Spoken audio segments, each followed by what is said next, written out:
Assalamualaikum warahmatullahi wabarakatuh. Perkenalkan, nama saya Askia Masfufah dengan NIM 2104528. Saya berasal dari Prodi Pendidikan Geografi.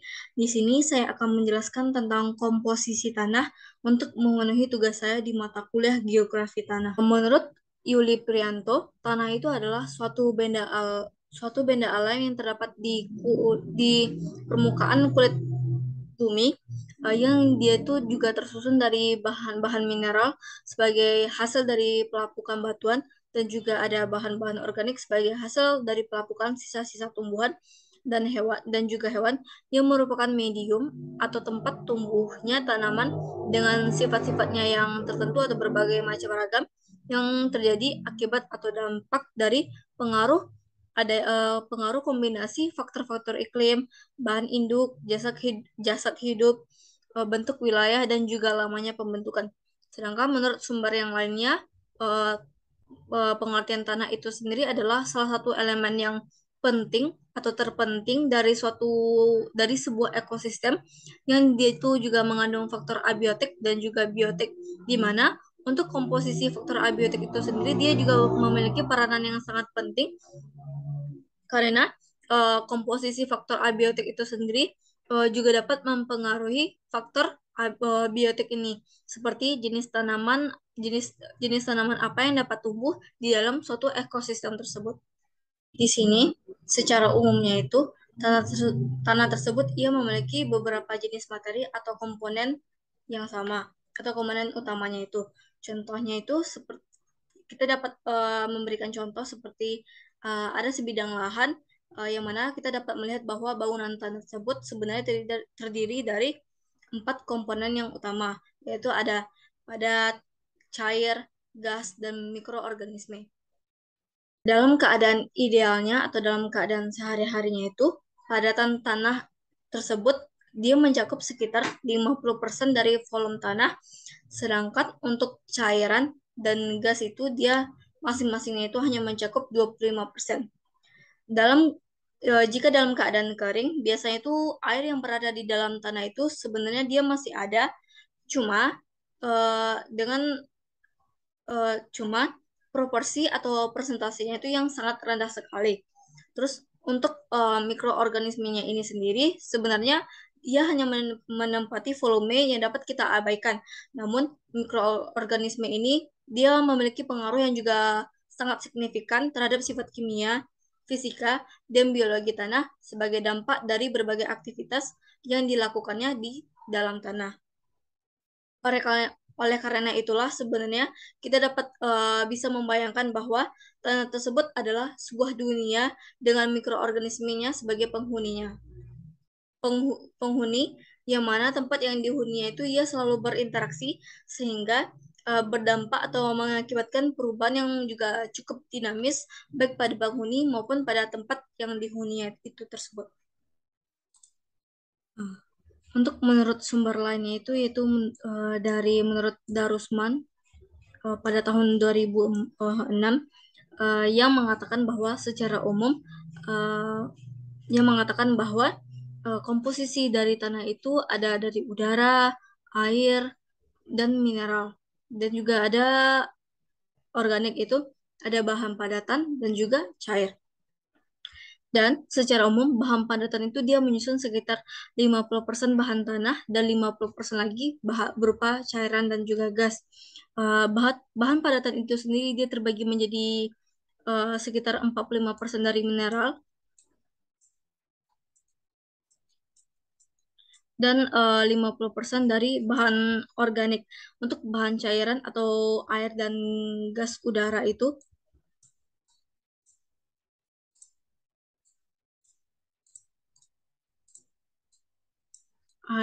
udara dan air tersebut secara bersama-sama dan juga ya secara berganti-ganti mengisi masing-masing pori-pori tanah itu, masing-masing itu sekitar 20 sampai dengan 30%.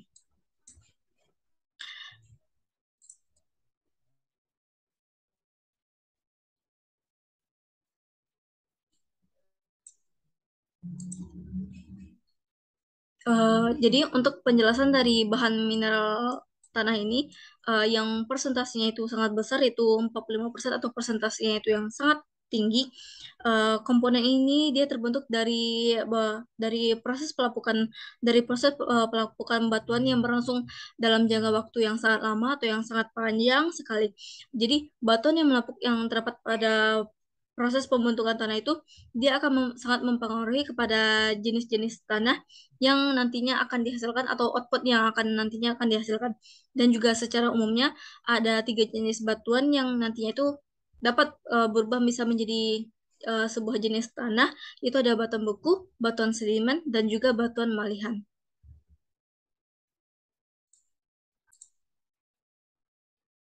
Untuk selanjutnya itu adalah bahan cairan atau air atau larutan tanah. Jadi bahan cairan yang dimaksud di sini itu adalah larutan tanah.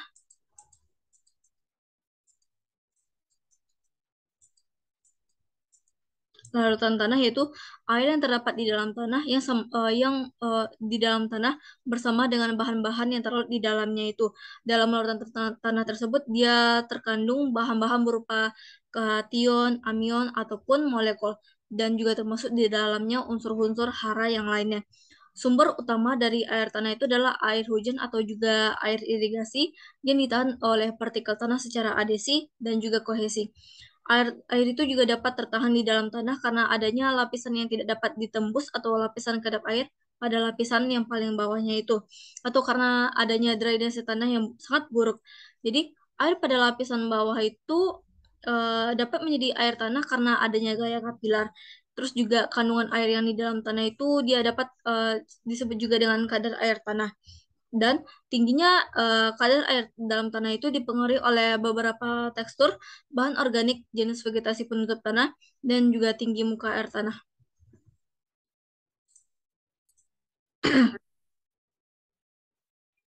Selain ditahan oleh adanya partikel tanah, larutan tanah itu juga dapat mengisi ruang pori mikrotanah, yaitu ruang pori yang di dalamnya itu dalam unit-unit struktur tanah.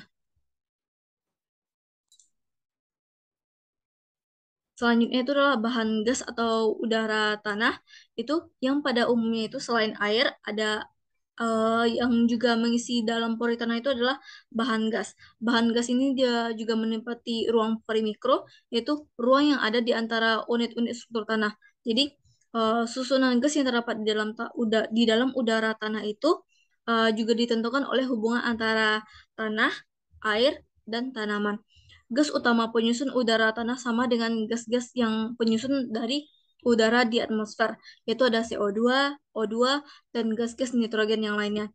Namun demikian, dikarenakan adanya proses respirasi akar dan juga mikroba tanah serta adanya dekomposisi bahan organik, kandungan CO2 udara tanah itu dia lebih tinggi dari kandungan CO2 yang ada di atmosfer. Sebaliknya, kandungan O2 udara di tanah itu dia lebih rendah daripada kandungan O2 di atmosfer. Terus juga pada tanah yang tergenang atau dalam kondisi air yang sangat berlimpah atau yang over sekali, kandungan O2 itu dapat bahkan lebih rendah lagi. Namun, pada kondisi anaerob atau kekurangan oksigen, udara di tanah itu juga dapat mengandung gas CH4 dan H2S. Adapun gas-gas nitrogen pada keduanya itu juga relatif sama. eh, dan selain hal itu, udara di tanah itu juga dia memiliki kandungan uap air yang lebih tinggi daripada kandungan uap air yang ada di atmosfer.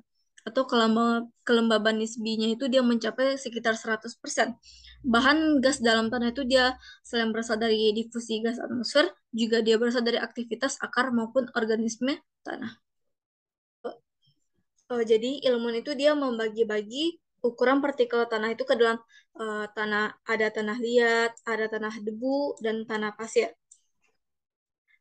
Untuk tanah liat itu sendiri, itu dia merupakan tanah yang paling halus dengan ukuran diameternya itu yang kurang dari 2 mikrometer. Sedangkan untuk tanah pasir itu sendiri adalah tanah yang paling kasar dengan ukurannya itu dari 0,05 sampai dengan 2 mikrometer. Sedangkan untuk tanah debu ini sendiri,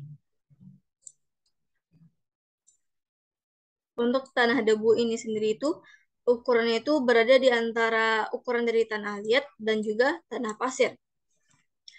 Dan lagi, sebagian ilmuwan yang lainnya lagi, dia juga membagi-bagikan lagi ukuran masing-masing kelas partikel ke dalam ada kategori halus, sedang, dan juga kasar. Sehingga akan ada juga yang namanya liat halus, liat sedang, dan juga liat kasar. Begitupun juga dengan pasir halus, pasir sedang, dan juga pasir kasar.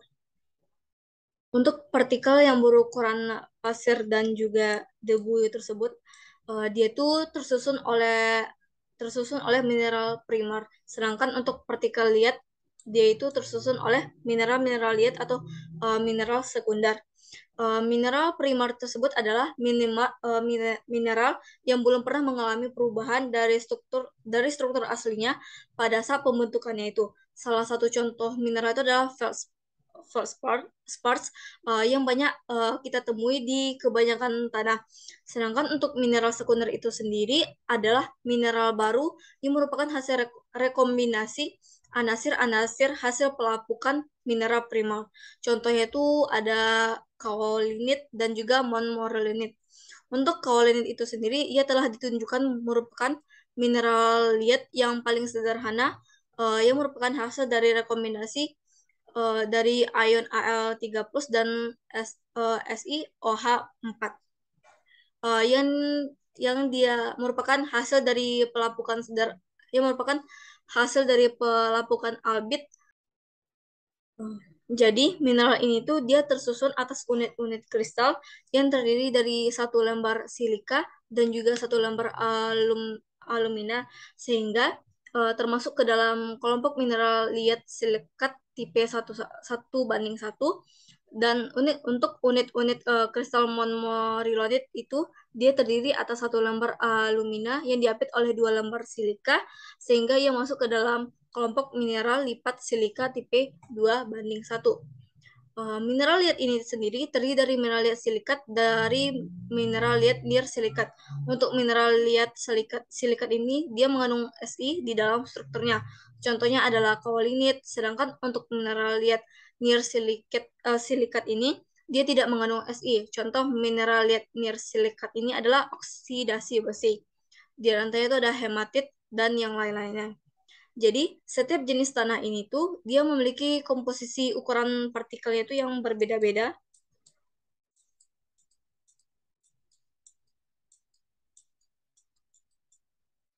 Sebagian tanah itu dia juga memiliki jumlah partikel pasir yang lebih banyak atau disebut juga dengan tanah pasir ataupun tanah yang berpasir. Sebagian tanah juga dia memiliki jumlah liatnya itu yang lebih banyak atau juga disebut dengan tanah liat, dan juga ada sebagian tanah yang juga banyak mengandung debunya sehingga disebut juga dengan tanah debu, tanah berdebu. Dan untuk komposisi ukuran partikel di dalam suatu jenis tanah itu yang disebut juga dengan tekstur tanah. Tekstur tanah ini juga dapat ditentukan dengan menggunakan diagram yang disebut juga dengan segitiga struktur. Setelah komposisi masing-masing, jadi tadi kan tekstur tanah itu dia dapat ditentukan dengan menggunakan diagram yang disebut juga dengan diagram segitiga tekstur. Setelah komposisi masing-masing fraksi tanah itu ditentukan di laboratorium. Baiklah, sekian yang dapat saya bisa sampaikan. Mohon maaf apabila saya ada salah kata ataupun yang lainnya. Saya tutup dengan pembacaan. Assalamualaikum warahmatullahi wabarakatuh.